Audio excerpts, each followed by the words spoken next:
Every day we pay for things like food and clothes. But have you ever thought about how we pay for these things? If you're a student watching this, then the answer is probably that you just swipe your ID and hope there's still money on it. But at some point, we'll all graduate and won't have access to our IDs.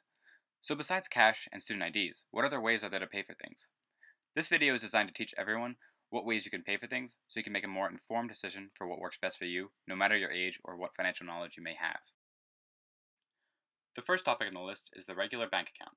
This is really the first step in taking control of your own finances. It is important for everyone to have because every other payment method is linked to your bank account somehow.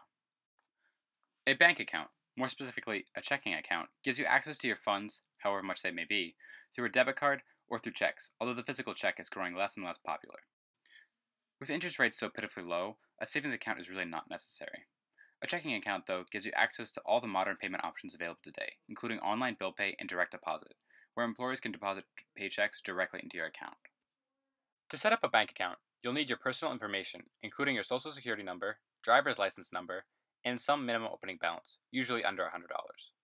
The fees associated with a bank account are usually not high and can often be waived if you meet certain balance or activity requirements. Be sure to shop around to find the one that best fits you and your needs. Take into account any fees associated, the services they offer, and how accessible they are to you. If you're unsure of anything, a service representative at your local bank should be able to help you. Next up is the credit card.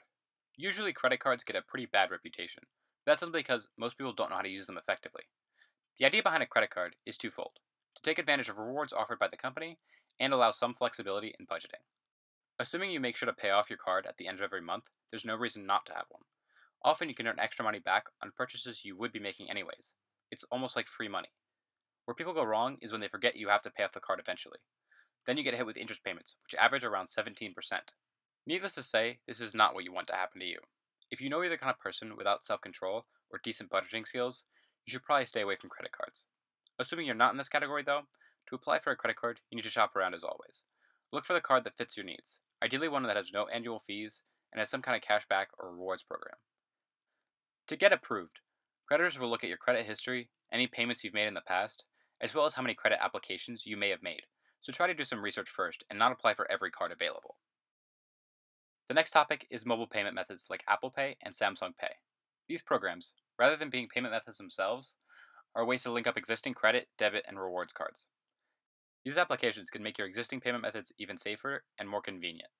By storing all your cards in one place digitally, you don't have to fill your wallet up either. To use Apple Pay, you need a compatible iPhone, either a 6 or later version. Then you need to input information from your cards that you have, and you're good to go at any store that accepts near-field communication payments. Samsung Pay differs slightly though, because instead of using near-field communication technology that the iPhone uses, it can mimic the magnetic field that your physical cards usually have, and thus can be used nearly everywhere your cards themselves are accepted. Both of these systems are secured using fingerprint sensors and don't store physical card information on your device, for added security. Next, we have the applications on your phone. Besides the Samsung and Apple Pay options, which are restricted to certain newer flagship model phones, there are payment apps that are free to use and are getting more and more popular.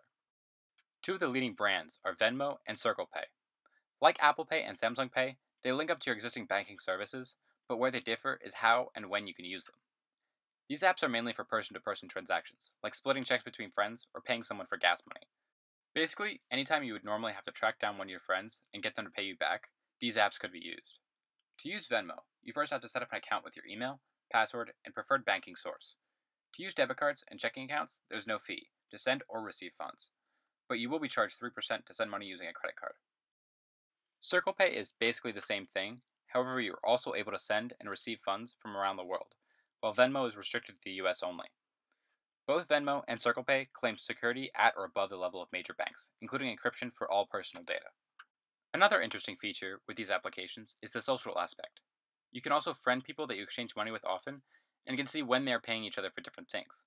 This is possibly just another gimmick, but could grow into another popular social media platform as well. Finally, we have cryptocurrencies like Bitcoin. Bitcoin is probably something you may have heard of, but never fully understood how it works or how to use it. Explaining how it works is out of the scope of this video, but we will cover how and why someone would use Bitcoin. So to begin, people use Bitcoin for various reasons. These reasons include transaction fees as low as 0.005%, the fact that it's not run or managed by any central bank and cannot be taken away from you, as well as the fact that it can be as private as you want it to be.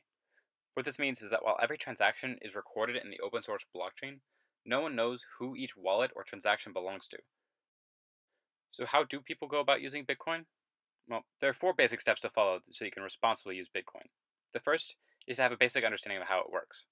Know how it was created, how the system is maintained, and any major news in the community that could affect your Bitcoin's value. Next, you have to choose a wallet that's right for you and your needs. Like credit cards and cash, Bitcoins are stored within virtual wallets. These virtual wallets all differ slightly, with some being a little more user-friendly, while others are more technical and have increased security features. Coinbase is a web wallet with a simple design and a number of very useful features that make it excellent for beginners. You can send and receive Bitcoins via email and buy and sell them directly from Coinbase. There are many different wallets available though, so do some research to find the one that best fits your needs.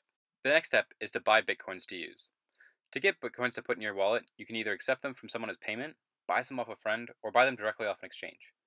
Just like with wallets, there are many different exchanges to choose from, and some do offer special deals for signing up with them, so be sure to check your options before you decide on which one to go with.